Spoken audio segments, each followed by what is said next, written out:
আমি এখন কথা বলবো মৌলানা জনাব খলিলুর রহমান সাহেবের সাথে। আসসালামু আলাইকুম। ওয়ালাইকুম সালাম রহমতুল্লাহ। আজকে কিসের উপর আলোচনা করলেন? আজকে হযরতে ইউসুফ আলাইহিস সালাম, ইয়াকুব আলাইহিস সালামের ছেলে সূরা ইউসুফের উপর আলোচনা হয়েছে। আমরা দৈনন্দিন জীবনে আমাদের যে বিপদ আপদ মুসিবত পারিবারিক সামাজিক আসে, এ ব্যাপারে সবুর করা যে আমাদের আবশ্যক, এই সবুরের উপরে আজকে আমি বয়ান করেছি। হযরত ইউসুফ আলাইহিস সালামের ঘটনা আলোচনা করে আল্লাহ পাক যে কোরআনে উল্লেখ করেছে এভাবে আলোচনা হয়েছে। আলহামদুলিল্লাহ আলহামদুলিল্লাহ ওয়া কাফা ওয়া সালামুন আলা ইবাদিহি আল্লাযীনা ইসতাফা আম্মা বা'দ।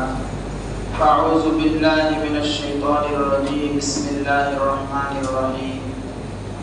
রব্বানি মুলকি মিন দিনিকা والأرض أنت ولي في الدنيا والآخرة توفني مسلما وألحقني بالصالحين.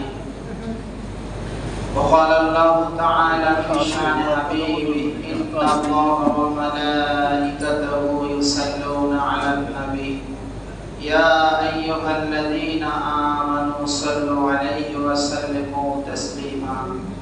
اللهم صل على محمد وعلى آل محمد كما صليت على إبراهيم وعلى آل إبراهيم إنك حميد مجيد. اللهم بارك على محمد وعلى آل محمد كما باركت على إبراهيم وعلى آل إبراهيم إنك حميد مجيد. উপস্থিত সম্মানিত নামাজি ভাইরা, আসসালামু আলাইকুম ওয়া রাহমাতুল্লাহ।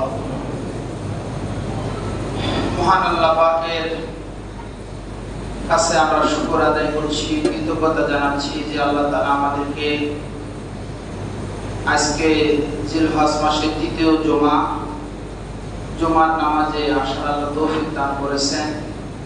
সেই সাথে কোরআন এবং হাদিসের আলোচনা করার শোনার আল্লাহ আমাদেরকে তৌফিক দান করেছেন বলে আলহামদুলিল্লাহ। আমি আপনাদের সামনে একটি আয়াতে কারিমা তেলাওয়াত করেছি, সূরা ইউসুফের 101 নম্বর আয়াত।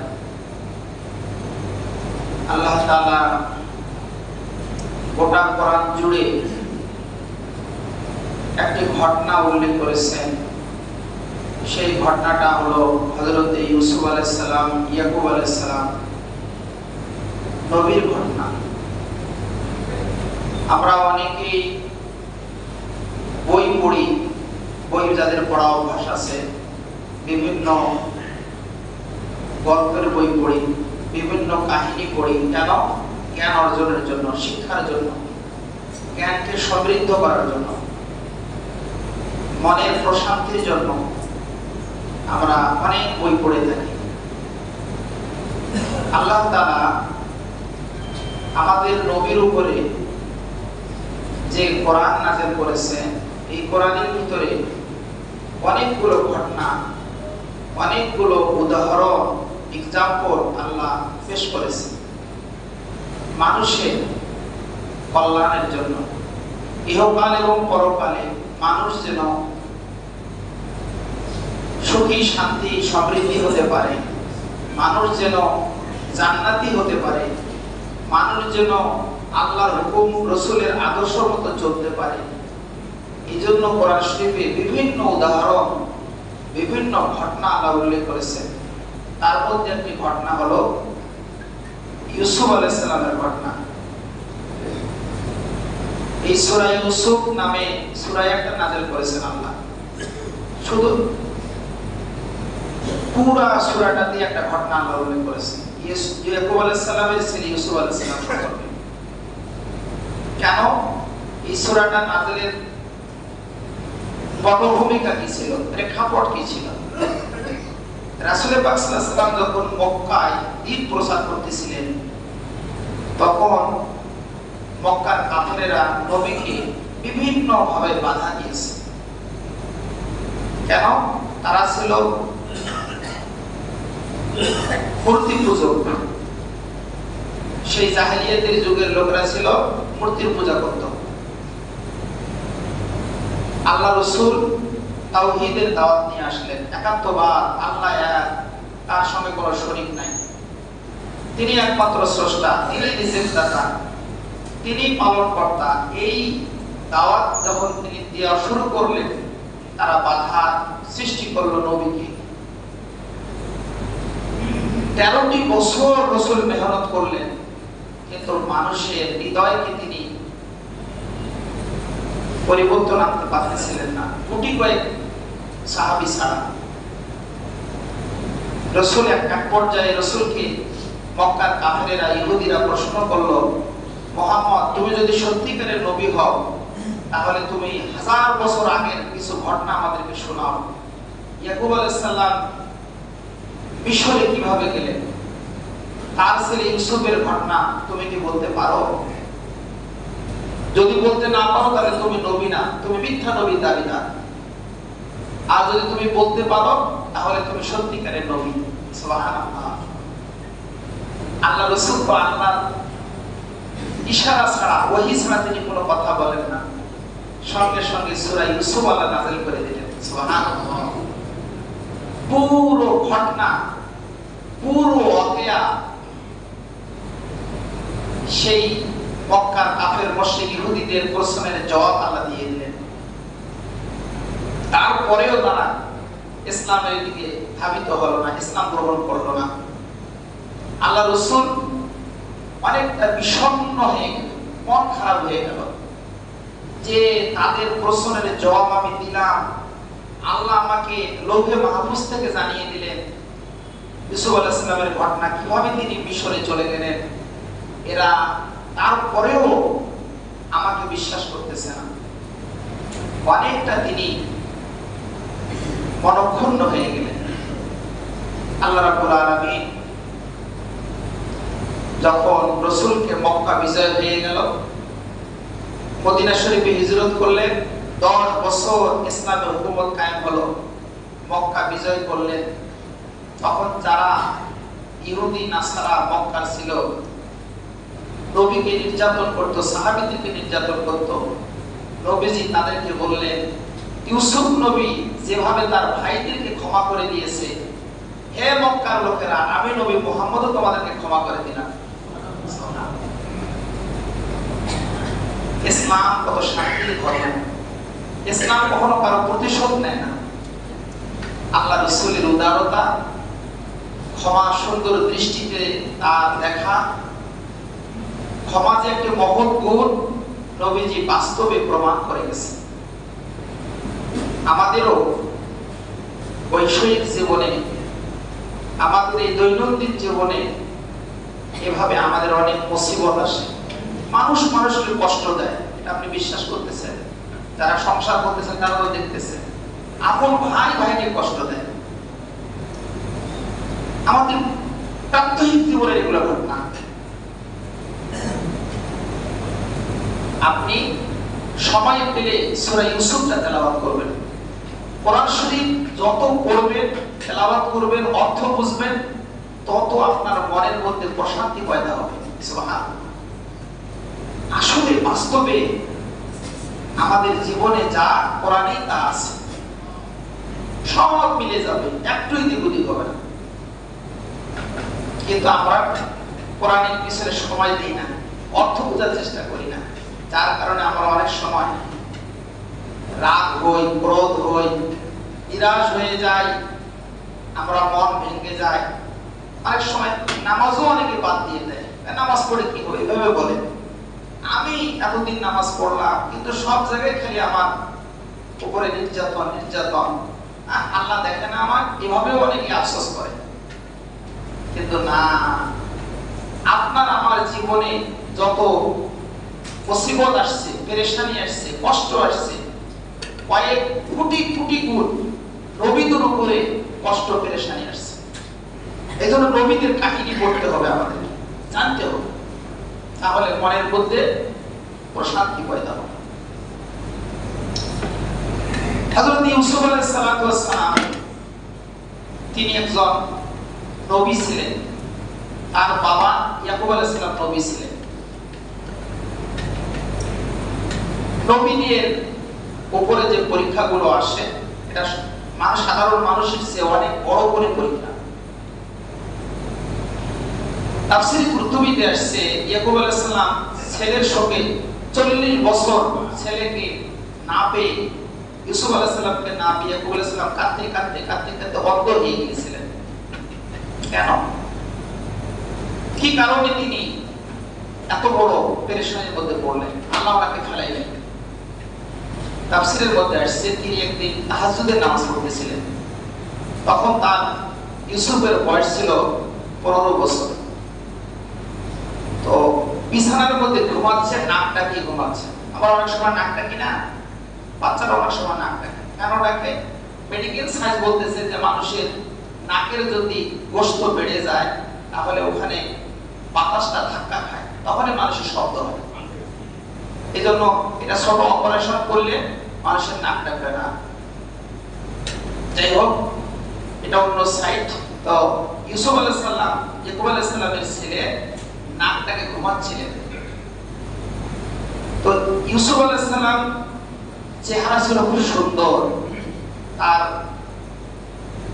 বডি, তার অবয়ব, তার চেহারার সৌন্দর্য, বলছে যে গোটা পৃথিবীকে আল্লাহ যার সৌন্দর্য দান করছেন, যত মাখলুককে সৌন্দর্য দিয়েছেন তার অর্ধেক দিয়েছেন ইউসুফ নবীকে। সুবহানাল্লাহ। আল্লাহ রাসূল মেরাজে গিয়ে দেখলেন ইউসুফ আলাইহিস সালামের সাথে সাক্ষাৎ হলো পঞ্চম আসমানে।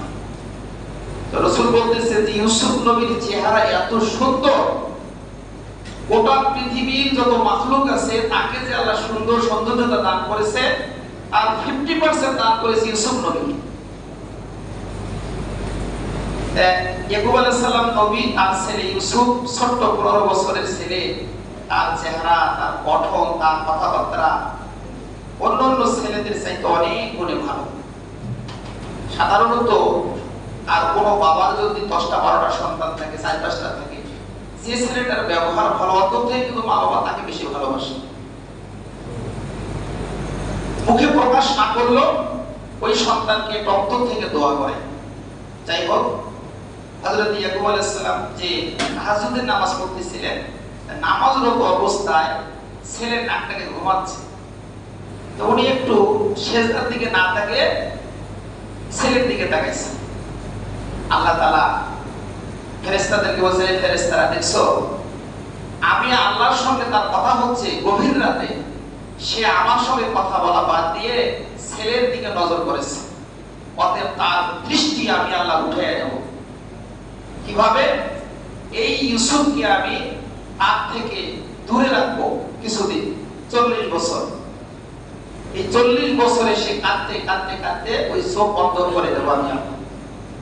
দেখছেন, নবীদের ছোট্ট একটি মানে অপরাধ বলা যাবে, নবীরা তো কোনো অপরাধ করে না, ভুল ছোট্ট একটি ভুলও আল্লাহর কাছে বড় ভুল। এটাকে আরবিতে বলা হয় হাসানাতুল আবরার সাইয়্যাতুল মুকাররাবিন। যেমন আপনি একজন মুসল্লি, আমি একজন ইমাম, আমি যদি রাস্তায় হাঁটতে হাঁটতে বাদাম ভাজা খাই, আপনারা বলবেন না এই হুজুরটা তাকওয়া পরহেজগারিতা নাই।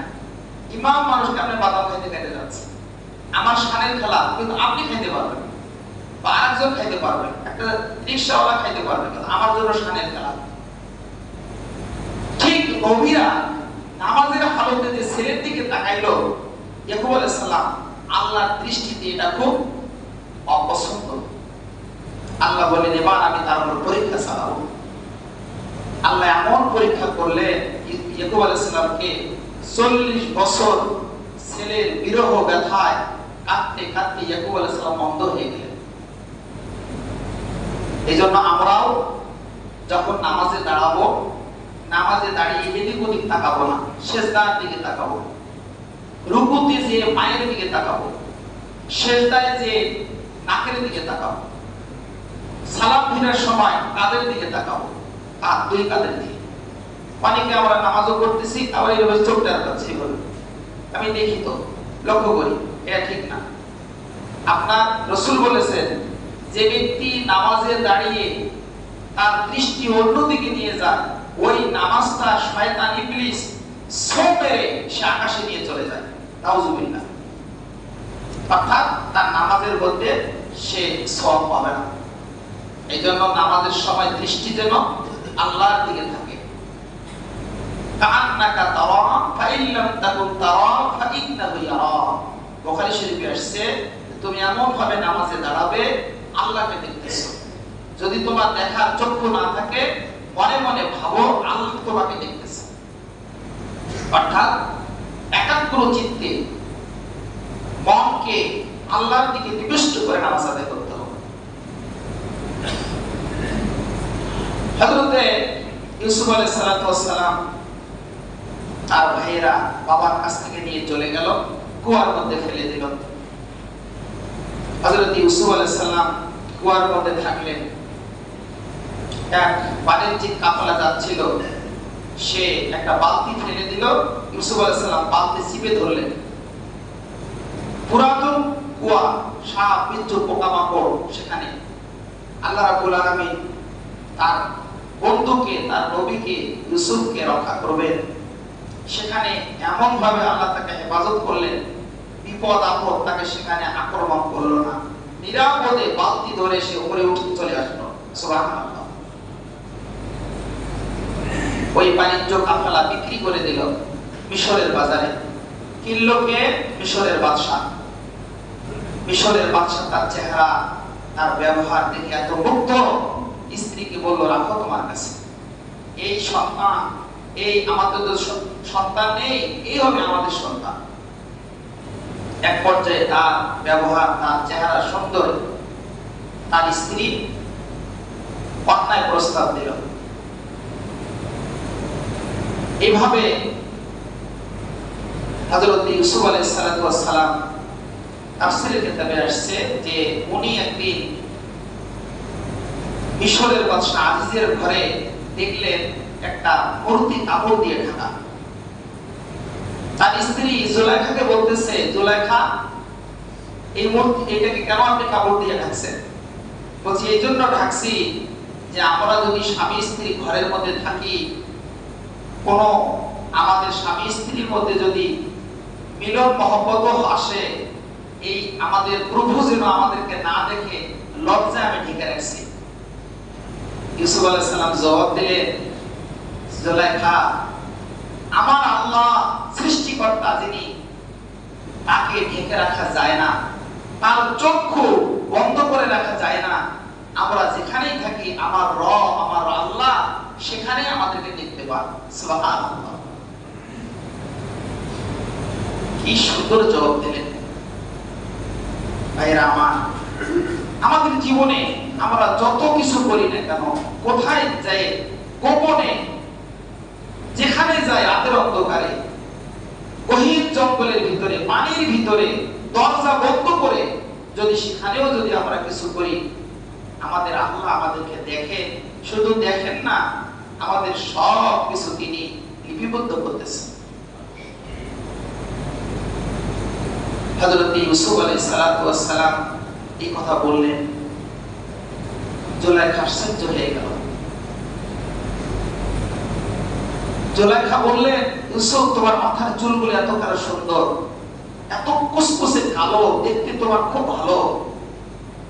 ইউসুফ আলাইহিস সালাম জবাব দিলেন, জুলাইখা মানুষ যখন মারা যায় 7 দিনের মধ্যে তার মাথার চুলগুলো খসে খসে মাটিতে পড়ে যায়। আল্লাহু আকবার। দেখেন, দুনিয়ার মানুষ বাহ্যিক দৃষ্টিতে দেখে, আর নবীরা আখিরাতের দৃষ্টিতে দেখে। বলে সুবহানাল্লাহ। পরকালকে সামনে নিয়ে আসে। আমাদের দৈনন্দিন জীবনে আসতে পারে অনেক বিপদ আপদ, আমাদেরকে খেয়াল করতে হবে আমাদের পরকাল আছে। ইউসুফ আলাইহিস সালামের উপরে কত অত্যাচার, কত নির্যাতন, তাকে জেলখানায় নিয়ে যাওয়া হলো। জেলখানায় দীর্ঘদিন থাকলেন। বাবার বিরহে ব্যথার কষ্ট, জেলখানার কষ্ট, এরপরে তাকে আরো কষ্ট দেওয়া হলো। বাড়িতে কাজের ছেলে কৃতদাসের মতো খাটানো হলো। আল্লাহ রাব্বুল আলামিন বললেন, আল্লাহু গালিবুন আলা আমরি, আমি আল্লাহ যেই কাজটা করতে চাই বান্দা সেই কাজটা বিরুদ্ধে দাঁড়ানোর ক্ষমতা কারো নাই। ইউসুফ নবীকে তার ভাইয়েরা মেরে ফেলার জন্য ষড়যন্ত্র করেছে, আমি আল্লাহ তাকে মিশরের বাদশা বানিয়ে দেব। এটা বাস্তব। কোরআনের ঘটনাগুলো কোনো নাটক না, কোনো কল্পিত কাহিনী না, কোনো কল্পনার জগতের না, কোনো সাহিত্যিকের রচনা না। কোরআনের কাহিনীগুলো বাস্তব, প্র্যাকটিক্যাল। হযরত ইউসুফ আলাইহিস সালামের কাহিনী এটা বাস্তব বলেছে। আল্লাহ রাব্বুল আলামিন পৃথিবীর মানুষকে জানিয়ে দিলেন যে তোমরা যেটাই পরিকল্পনা করো না কেন, বাহ্যিকভাবে তোমরা দেখো এটা এটা এটা এটা, কিন্তু আমার পরিকল্পনা যেটা আমি বাস্তবায়ন করব। সুবহানাল্লাহ, এটা কেউ ঠেকাইতে পারবে না। আল্লাহু গালিবুন আলা আমরি। দেখেন আমাদের স্বভাব কি, কেউ যদি আমার ক্ষতি করে, শেষে আমরা যে ওই ব্যক্তিকে অ্যাটাক করি, আক্রমণ করি, তোমার কারণে আমি এটা ক্ষতিগ্রস্ত হয়েছি বলি না? হযরত ইউসুফ আলাইহিস সালাম কি বলছেন জানেন? ইয়াকুব আলাইহিস সালাম কি বলছে ছেলেকে পাওয়ার পরে? ক্বালা ইন্নামা আশকু বাসি ওয়া হুজনি ইলাল্লাহ। হে আমার ছেলেরা, তোমরা যে আমার ছেলে ইউসুফকে নিয়ে তোমরা কুয়ার মধ্যে ফেলে দিয়েছো, বনিয়ামিনকে তোমরা চোর সাব্যস্ত করে মিশরের বাদশার কাছে রেখে আসছো, এই যে দুই সন্তানের ব্যথা, কষ্ট, দুঃখ, আমি অন্ধ হয়ে গেছি কাঁদতে কাঁদতে। এ ব্যাপারে তোমাদের কাছে আমার কোনো অভিযোগ নাই। আমি আল্লাহর কাছে বলতেছি, আল্লাহ তুমি আমাকে ফাসবরুন জামিল, আল্লাহ তুমি আমাকে উত্তম ধৈর্য ধারণের তৌফিক দান করো। সুবহানাল্লাহ। নবীদের অভিযোগ কারো বিরুদ্ধে তারা করে না, তারা বলে এটা আমার তকদিরে ছিল, এটা আমার ভাগ্যে ছিল।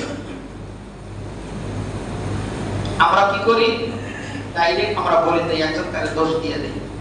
মনে করতে হবে যে না, এটা আমার তকদিরে ছিল, আলহামদুলিল্লাহ, এখন আমি এই বিপদ থেকে মুক্ত, যাক আল্লাহ আমাকে হেফাজত করেছে, এই কথা আমাদেরকে বলতে হবে।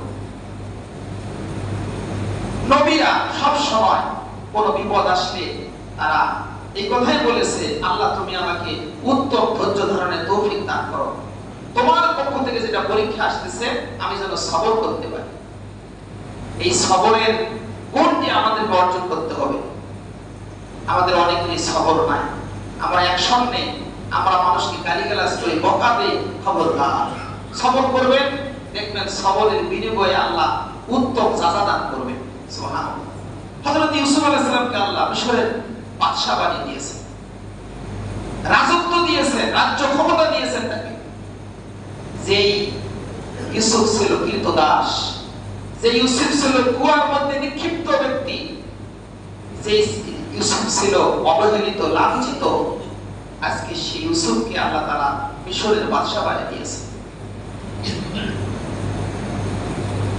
হযরতে ইউসুফ আলাইহিস সালাতু ওয়াস সালাম তিনি 120 বছর বেঁচে ছিলেন। ইন্তেকালের আগে আল্লাহর কাছে এইটাই প্রার্থনা করেছেন, রাব্বি কদ আতাইতানি মিনাল মুলকি, হে আল্লাহ তুমি, তোমার প্রশংসা আমি করছি, তুমি আমাকে রাজত্ব দান করেছিলে। সুবহানাল্লাহ। কি দান করেছিলেন? আল্লাহ রাজত্ব, ক্ষমতা, মিশরের বাদশা বানিয়ে দিয়েছিলেন। আমরা ভুলে যাই আমরা বড় ব্যবসায়ী, শিল্পপতি, আমার একটা দোকান আছে, আমার বাড়ি আছে, গাড়ি আছে, আমরা নিজের দিকে নিসবত করি, আল্লাহ এটা আমার, এটা আমার, এটা আমার। কিন্তু নবীরা কি বলছে? আল্লাহ তুমি আমাকে দিয়েছো, বলেছে সুবহানাল্লাহ।